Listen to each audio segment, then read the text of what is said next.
What began as a struggle for independence from colonial rule would grow into a global confrontation, pulling in world powers, dividing nations, and leaving millions scarred in its wake. In 1954, the First Indochina War ended with France's crushing defeat at Dien Bien Phu. The Geneva Accords were signed, dividing Vietnam along the 17th parallel, the north led by Ho Chi Minh, and the south under former Emperor Bao Dai. The global powers involved agreed to hold general elections in 1956 to reunify the country, but the plan quickly fell apart. The United States began to intervene more heavily in the South to contain the spread of communism, backing Ngo Dinh Diem, a staunch anti-communist, though also increasingly authoritarian. Meanwhile, in the North, Ho Chi Minh initiated harsh land reforms and came under pressure to resume military action in the South. As the anti-colonial war transformed into a civil conflict between North and South, the U.S. escalated its involvement by sending military advisors, building strategic hamlets, and funneling hundreds of millions of dollars in aid. However, support for Diem quickly eroded due to his repression of religious groups, especially Buddhists. The tipping point came in 1963, when the self-immolation of Buddhist monk Thich Quang Duc shocked the world and exposed the deep cracks within the South Vietnamese government. In August 1963, American intelligence picks up rumors of a coup against South Vietnam's president, Ngo Dinh Diem. The U.S. doesn't stop it. Instead, officials signal to the South Vietnamese generals that they support the nation, not any individual leader.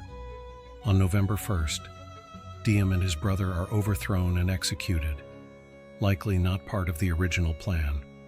3 weeks later, another world-shaking event occurs. President John F. Kennedy is assassinated. At the time of his death, 16,000 American advisors are already in Vietnam, with 100 killed. Vice President Lyndon B. Johnson inherits the war, a war he never wanted. He preferred domestic reform, his great society. But the fear of being seen as weak on communism keeps him tethered to the conflict. In late 1963, Secretary of Defense McNamara warns that the strategic Hamlet program is failing. Corruption, mismanagement, and growing Viet Cong resistance threaten to topple South Vietnam. Johnson delays major action until after the 1964 election, but sends more advisors and names General William Westmoreland commander in Vietnam, a general who favors direct combat over civilian development. Behind the scenes, the U.S. continues covert operations, including Plan 34A, South Vietnamese-led raids planned by American Special Forces, and DeSoto missions, surveillance patrols by U.S. destroyers. These actions blur the line between intelligence gathering and provocation. In July and August 1964, the destroyer USS Maddox conducts a DeSoto mission in the Gulf of Tonkin. On August 2nd, after a night of coastal bombardments by South Vietnamese patrol boats, the Maddox is approached by 3 North Vietnamese torpedo boats. A skirmish breaks out. The Maddox fires hundreds of shells, 1 enemy boat is hit, and no Americans are harmed. 2 days later, on a dark, stormy night, the Maddox and a second destroyer, the USS Turner Joy, report a second attack. Radar blips, sonar pings, and crew observations lead them to believe they are under siege again. Over 300 shells are fired, depth charges are dropped, but later, doubts grow. No debris is found. Some commanders begin to suspect they were chasing shadows. Despite uncertainty, Washington receives urgent reports of a second attack. By the time skepticism reaches the capital, the story of aggression is already in motion. The Joint Chiefs push for swift action. The Gulf of Tonkin incident, real or imagined, becomes the justification for open escalation, and America's war in Vietnam enters a new phase. The Tet Offensive of 1968, normally a time for traditional Vietnamese celebration, became a major turning point in the Vietnam War. With over 84,000 troops, North Vietnam and the Viet Cong launched simultaneous attacks on more than 100 cities, towns, and military bases across the South. Among them, the Battle for Hue stood out as the most brutal example of urban warfare. Ho, the ancient imperial capital of the Nguyen dynasty, was attacked unexpectedly on Lunar New Year's Eve. Thousands of North Vietnamese soldiers and Viet Cong infiltrated the city, seizing control of most strategic positions. Army of the Republic of Vietnam, ARVN, forces held out in the citadel, while U.S. Marines and South Vietnamese airborne units fought their way back in an effort to retake the city. The battle raged for nearly a month, block by block, house by house. U.S. troops came to refer to it as Hell City. Beyond the intense military casualties on both sides, thousands of civilians were killed in Hue, many allegedly executed by the Viet Cong for suspected collaboration with the South Vietnamese government. Over 80% of the city was destroyed, with more than 100,000 civilians left homeless. Though U.S. and ARVN forces eventually regained control, the cost was staggering. While the Tet Offensive failed to deliver a tactical victory for North Vietnam, it shattered American confidence in the war. Despite military leaders claiming success, the horrific scenes from Hue and the shock of the widespread attacks deeply unsettled the American public. The anti-war movement at home gained powerful momentum, and from that point forward, the Vietnam War would no longer be seen as a fight the United States could easily win. As 1968 begins, American commanders like General Westmoreland claim that the Viet Cong and North Vietnamese Army are on the brink of defeat. But the Tet Offensive shatters that illusion. During the Vietnamese New Year, more than 84,000 communist forces simultaneously strike over 100 cities and military sites across South Vietnam, including Saigon and Hue. Though militarily repelled, the surprise and scale of the attack reveals that the enemy is far from broken, and that U.S. intelligence and strategy had critically underestimated their capabilities. The political fallout in Washington is swift. Graphic images from the battle, such as the summary execution of a Viet Cong prisoner in the streets of Saigon, shake public perception of what the war is really about. Opposition to U.S. involvement, once confined to students and intellectuals, spreads to include middle-class families, veterans, and even government officials. President Lyndon B. Johnson's wise men, once advocates of escalation, now advise de-escalation and negotiation. Defense Secretary McNamara resigns, and Johnson announces he will not seek re-election, marking a collapse of confidence at the highest levels of government. General Westmoreland requests 206,000 more troops, but the American public's will to support the war is disintegrating. Militarily, Tet is a disaster for the Viet Cong. They suffer heavy casualties and expose themselves as ineffective in conventional warfare. Yet strategically, the offensive is a psychological and political victory for North Vietnam. It saps U.S. morale, fractures public trust, and turns the media sharply critical. As famed news anchor Walter Cronkite bluntly puts it, "What the hell is going on? I thought we were winning this war." By the end of 1968, the U.S. has over 500,000 troops in Vietnam, but support is crumbling. Weekly death tolls rise, discipline among troops falls, and America begins to split. Politically, socially, and ideologically. As North Vietnamese leader Le Duan insists, the North will not count the cost. For the United States, the cost is quickly becoming unsustainable, not just in money or lives, but in political stability, national unity, and global reputation. As the chaos of the Tet Offensive spills into American homes and headlines, divisions deepen not only in the streets, but also within the White House. President Lyndon B.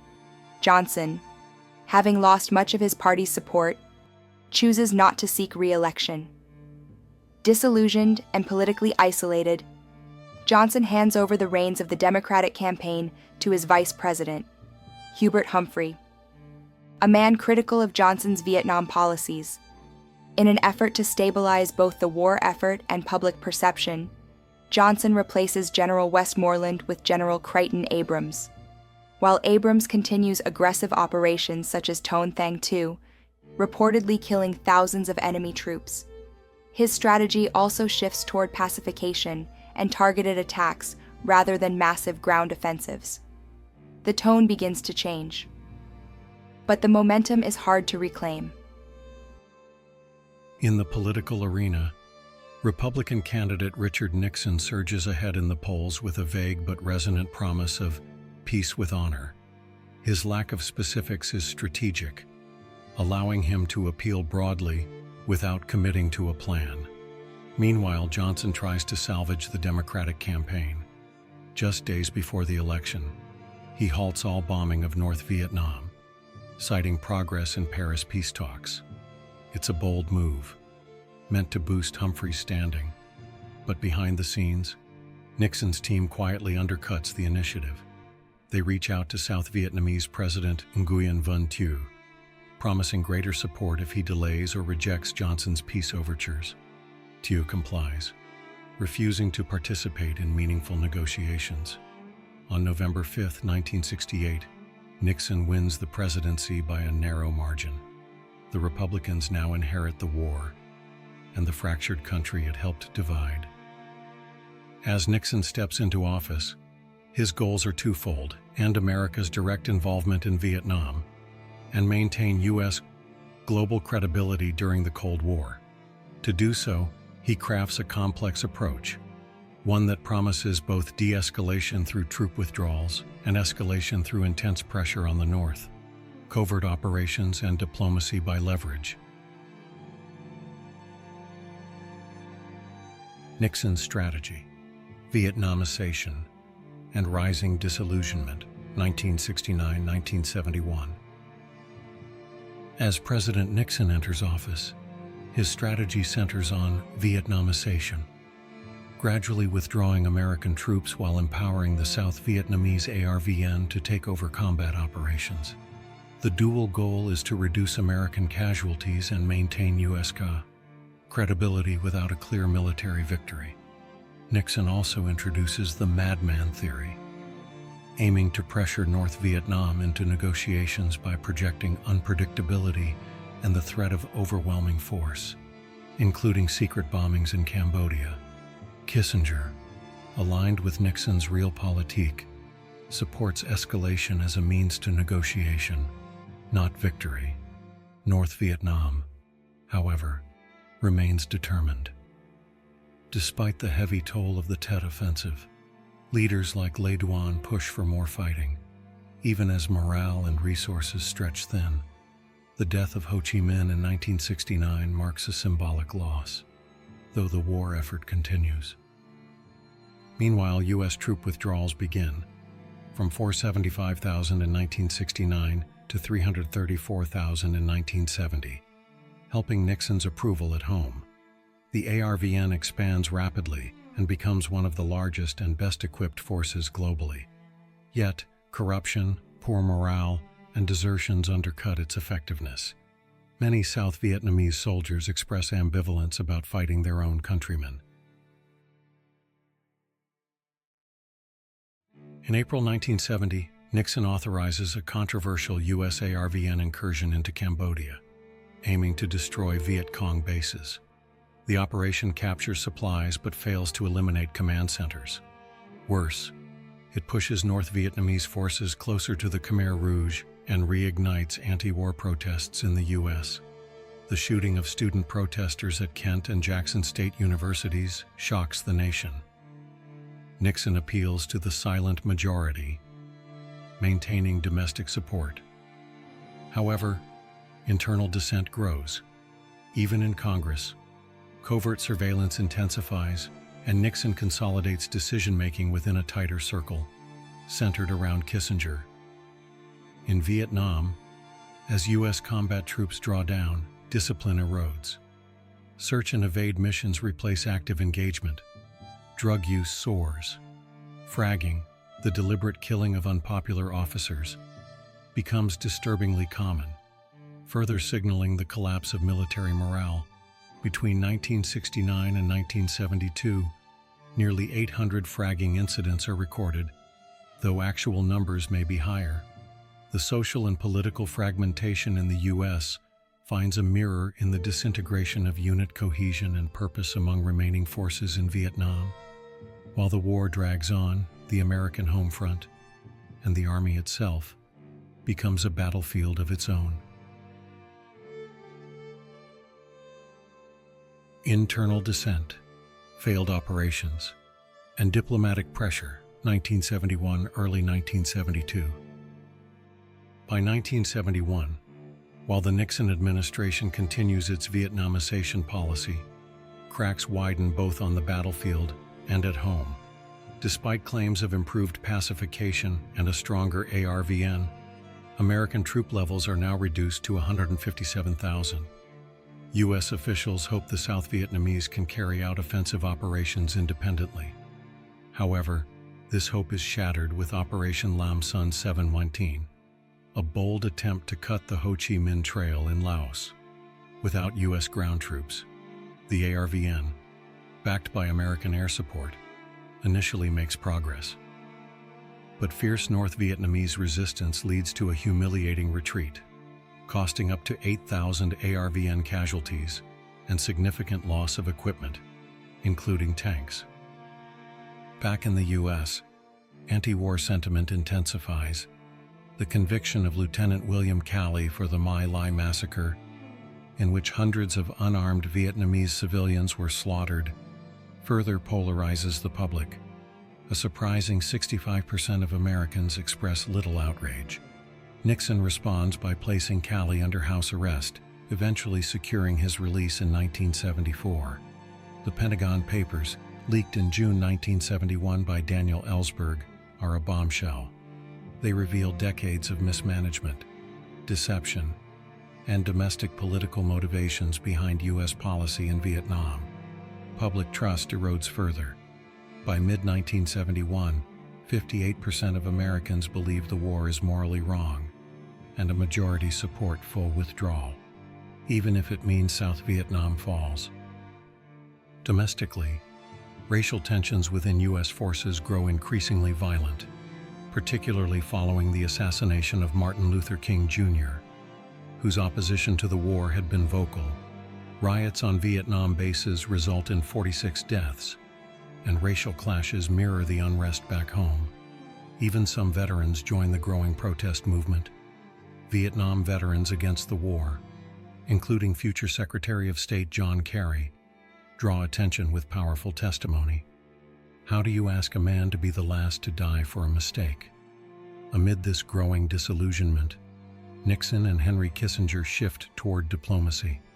Although they continue demanding the removal of Northern troops from the South, their primary goal becomes the release of American POWs. Meanwhile, Hanoi demands an end to U.S. bombing and the removal of South Vietnamese President Thieu. To increase pressure, Nixon turns to geopolitical maneuvering. In early 1972, he visits China, hoping to drive a wedge between Hanoi and its communist backers. But both China and the Soviet Union offer only tepid support, unwilling or unable to rein in North Vietnam. This marks a critical moment. Military solutions have failed, domestic support is eroding, and diplomatic efforts are yielding only incremental progress. Yet the war grinds on, and the ultimate cost, in lives, resources, and America's moral standing, continues to mount. The Easter Offensive and Final Negotiation Push, 1972. As 1972 begins, North Vietnam believes that another large-scale offensive could improve their leverage in peace talks. On March 30th, they launched the Easter Offensive, deploying 122,000 North Vietnamese Army (NVA) troops across multiple fronts. From the north, Cambodia, and Laos, armed with Soviet and Chinese tanks and artillery, including T-54s, they quickly overrun much of Quang Tri province, inflicting heavy casualties and shattering ARVN lines. First-hand accounts speak to the unrelenting artillery barrages. One soldier reports facing over 7,800 rounds of indirect fire in just one night. Despite some ARVN resistance, it is primarily U.S. air power, especially B-52 bombers and Cobra gunships, that halts the North Vietnamese advance. Even so, the NVA holds onto parts of captured territory, signaling that the tide is turning. Nixon grows frustrated with General Abrams' leadership and recognizes that a negotiated peace must come soon. With just 24,000 American troops left in Vietnam and an election on the horizon, Nixon is desperate to complete the withdrawal and secure a favorable peace settlement. However, negotiations in Paris hit two major snags. North Vietnam insists on the removal of President Nguyen Van Thieu. The U.S. demands the withdrawal of NVA troops from the south. Behind closed doors, though, Nixon and Kissinger shift priorities, focusing on domestic concerns, especially the return of American POWs.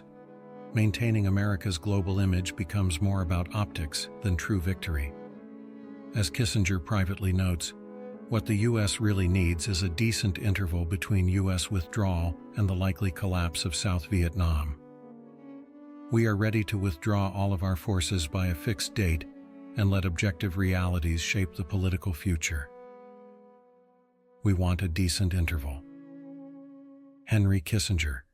By October 1972, both sides reach a fragile compromise.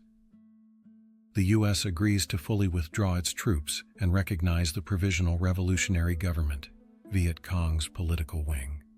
North Vietnam agrees to release POWs and form a National Council of Reconciliation with Thieu's government. Crucially, North Vietnamese troops do not have to withdraw from the south. But this draft agreement hits a wall when President Thieu refuses to sign, seeing the deal as a betrayal. Nixon, enraged by Thieu's defiance, realizes the irony of the situation.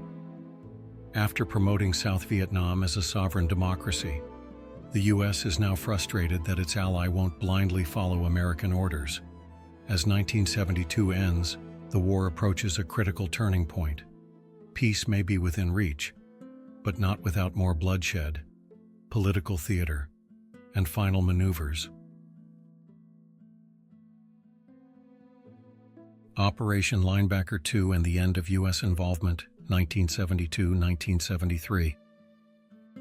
After securing his re-election, President Nixon attempts to renegotiate the peace deal with North Vietnam in November 1972, but they refuse to alter the terms. In response, Nixon escalates dramatically with Operation Linebacker II, also known as the Christmas bombing. From December 18 to 29, U.S. bombers unleashed 36,000 tons of bombs over Hanoi and Haiphong, more than had been dropped in the previous 3 years combined. The bombing kills 2,000 civilians in Hanoi and costs the U.S. 27 aircraft, despite only moderate damage due to prior North Vietnamese evacuations. While some argue the campaign forced Hanoi back to the table, others believe Thieu had already agreed to resume negotiations, and that the bombing's true aim was to signal U.S. strength to China and the Soviet Union. The international press is scathing. The New York Times labels it war by tantrum. Nonetheless, peace talks resume on January 8, 1973, and within weeks, both sides finalize an agreement. The Paris Peace Accords, signed on January 27, 1973, are essentially identical to the October draft. North Vietnamese forces remain in the south. The U.S. agrees to withdraw all troops within 60 days. American POWs will be released. In a last push, the U.S. floods South Vietnam with military supplies. Nixon personally reassures President Thieu that America will return if the North violates the treaty. By March 30, 1973, the final 5,200 U.S. troops leave Vietnam, marking the official end of America's direct military involvement. Only a small Marine Guard remains at the U.S. Embassy in Saigon. But the peace is short-lived. Both North and South Vietnam violate the terms almost immediately.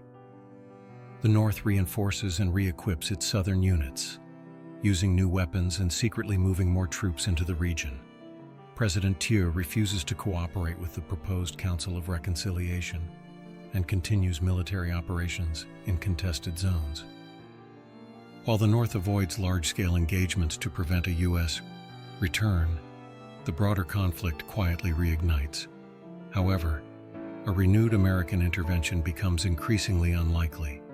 Both Congress and the public reject Nixon's assurances of renewed support for South Vietnam.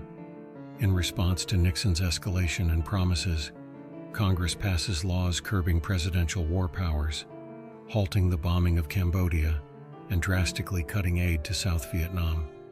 Though the fighting continues, the era of U.S. boots on the ground in Vietnam is officially over, leaving South Vietnam to fight on, alone.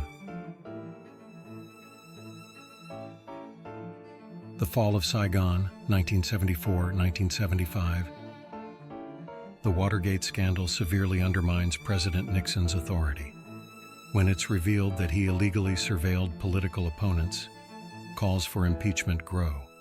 On August 8, 1974, Nixon resigns from the presidency, becoming the first U.S. president to do so.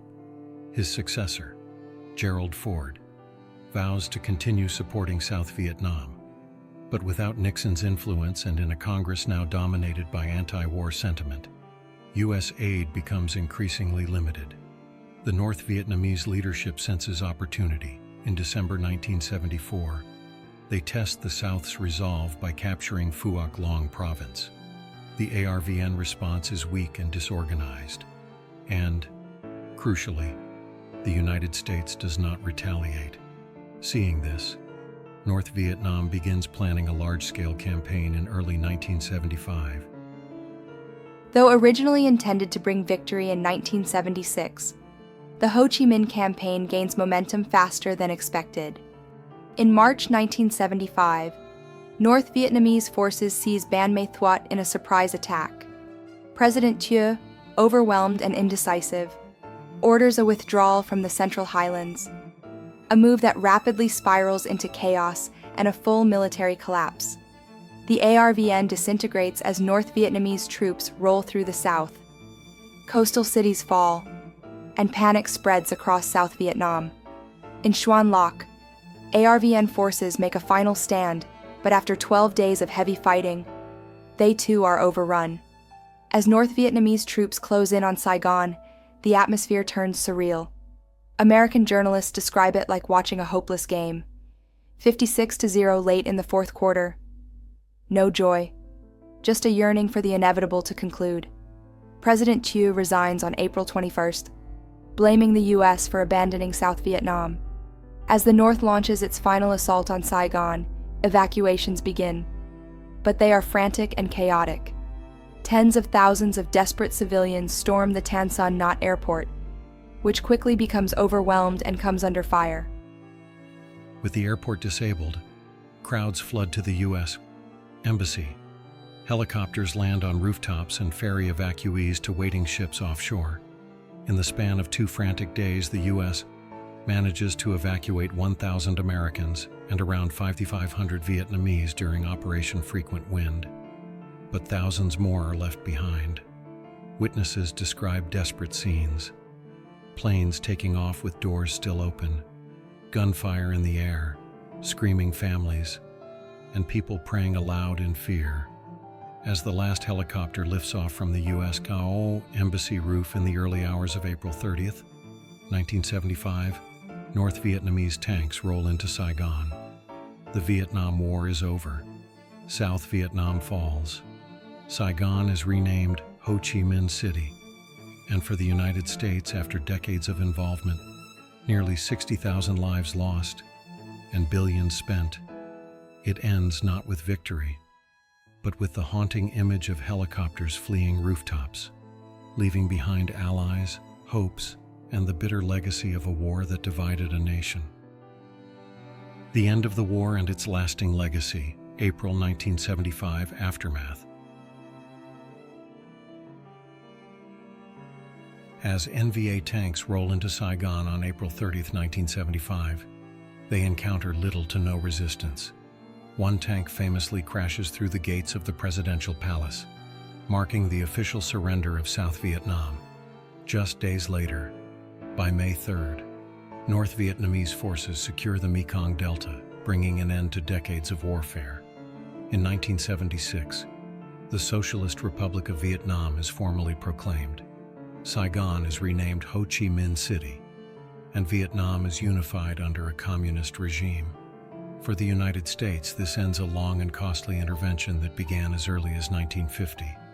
For the Vietnamese, the struggle arguably stretches back over a century, beginning with French colonization in 1858. During the war, 2.7 million Americans served in South Vietnam. Over 58,000 U.S. troops died, and 300,000 were wounded. The war cost the U.S. over $1 trillion in today's dollars, and triggered a broader economic crisis in the 1970s. Vietnam's losses were far greater.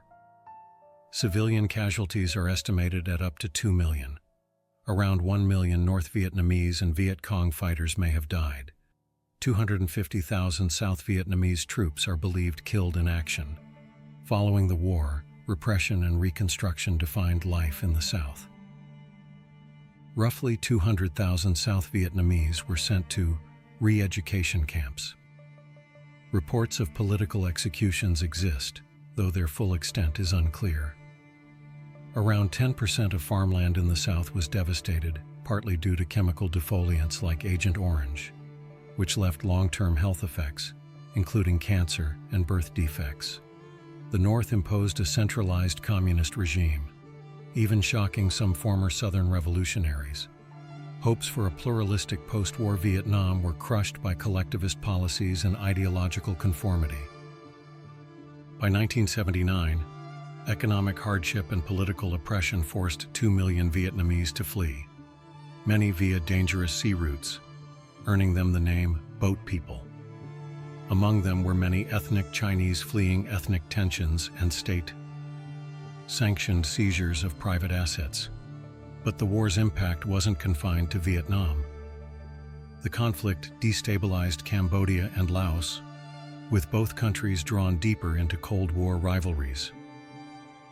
Vietnam's war with China in 1979 followed shortly after reunification. Globally, the Vietnam War reshaped military doctrine, media coverage of conflict, and U.S. foreign policy, casting a long shadow over American interventions to come. In Vietnam, the 1965-1973 period is still referred to as the American War. For Americans, it's remembered as a traumatic national reckoning, one that left deep psychological, political, and moral scars. Many flags, one war. International and indigenous forces in Vietnam. Source: although popular American narratives of the Vietnam War focus on U.S. involvement, many other nations also fought and suffered losses.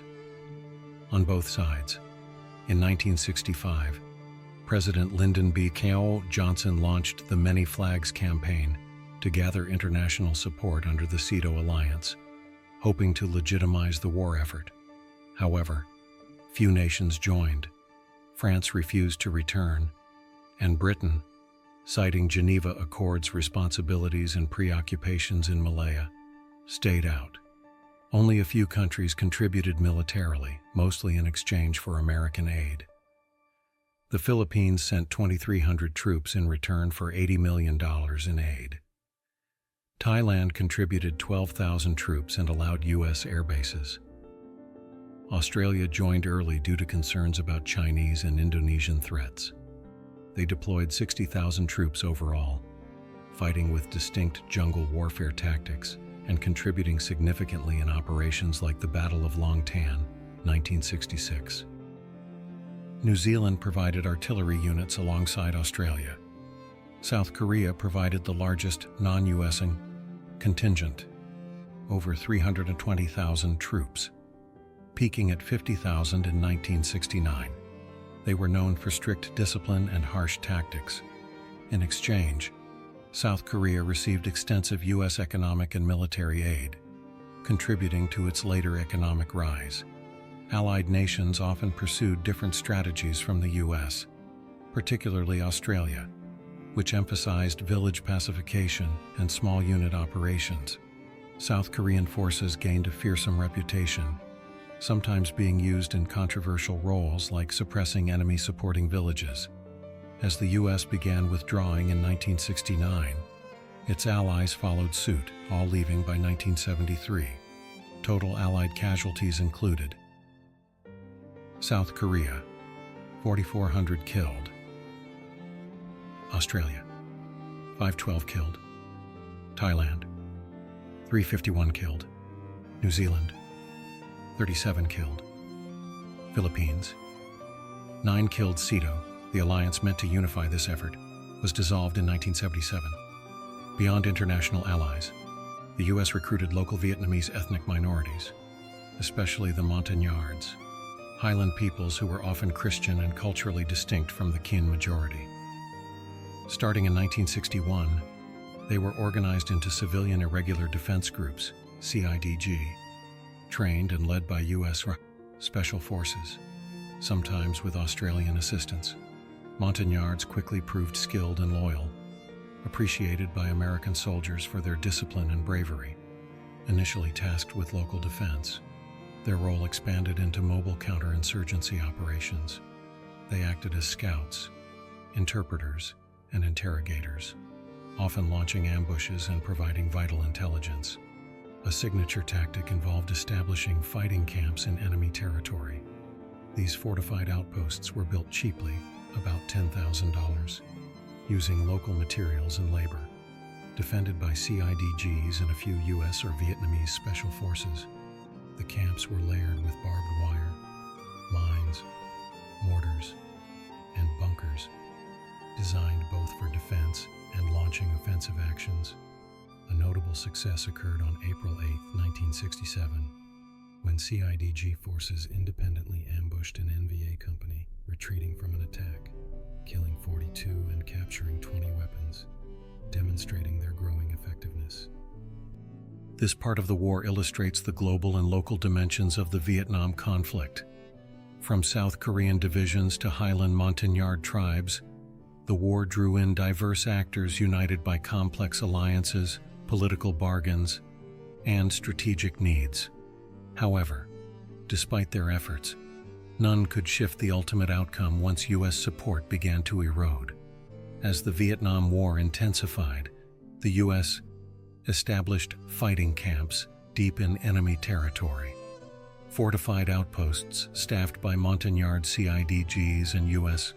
Special Forces, costing only $10,000 to build. These camps were equipped with layered defenses like barbed wire, mines, and mortars. They weren't just for protection. They served as launch pads for proactive operations. One key success came on April 8, 1967, when CIDG troops ambushed a retreating North Vietnamese Army NVA unit, killing 42 and seizing 20 weapons, highlighting their growing independence and combat skill. This phase of the war revealed its global and grassroots dimensions. Alongside major powers like South Korea, Australia, and Thailand, indigenous fighters like the Montagnards played vital roles. Still, even this coalition of diverse allies couldn't reverse the war's trajectory. As U.S. political will collapsed, so too did the cohesion of the broader anti-communist effort. Arson continuation and summary. The wider war in Indochina. As the Vietnam War escalated, neighboring Laos and Cambodia were drawn into the conflict, turning what was once a regional civil war into a broader Indochina war. In Laos, a complex three-way power struggle between neutralists, right-wing royalists, and the communist Pathet Lao spiraled into full-scale civil war. Backed by the CIA, Hmong tribesmen under General Vang Pao were trained and armed to resist the Pathet Lao and North Vietnamese influence. Despite early success and massive U.S. air support, Operation Barrel Roll dropping millions of tons of bombs, Laos became the most heavily bombed country per capita in history. Yet, political corruption, drug trafficking, and dependence on U.S. support undermined the Laotian government. By 1975, the Pathet Lao seized power, abolishing the monarchy and sending tens of thousands to re-education camps, while thousands of Hmong refugees fled, many resettling in the U.S. Meanwhile, in Cambodia, Prince Sihanouk's neutralism allowed North Vietnamese forces sanctuary. But after a U.S.-backed coup in 1970 replaced him with General Lon Nol, the country was plunged into civil war. The Khmer Rouge, once marginal, rose rapidly with indirect U.S. support due to shared opposition to Vietnamese influence. By 1975, the Khmer Rouge seized Phnom Penh and launched the radical Year Zero Revolution under Pol Pot, which led to the Cambodian genocide, killing an estimated 2.8 million through execution, starvation, and overwork. Vietnam intervened in 1978, overthrowing the Khmer Rouge and installing a pro-Hanoi regime. This provoked a brief but brutal war with China in 1979, which feared Vietnamese dominance in Indochina. Despite heavy losses on both sides, the conflict gradually subsided, and by the late 1980s, Vietnam withdrew from Cambodia. By the 1990s, diplomatic normalization began. Vietnam restored relations with the United States, joined the global economy, and by the early 21st century, former battlefield enemies were trading partners. However, the psychological, cultural, and political scars of the war remain. I'm Nathan Vu, and this is a production of Memory Lane, the only history channel that's done running through the jungle, for now. Thank you so much for watching. If you enjoyed this journey through history, please consider subscribing and following for more stories from the past brought vividly to life.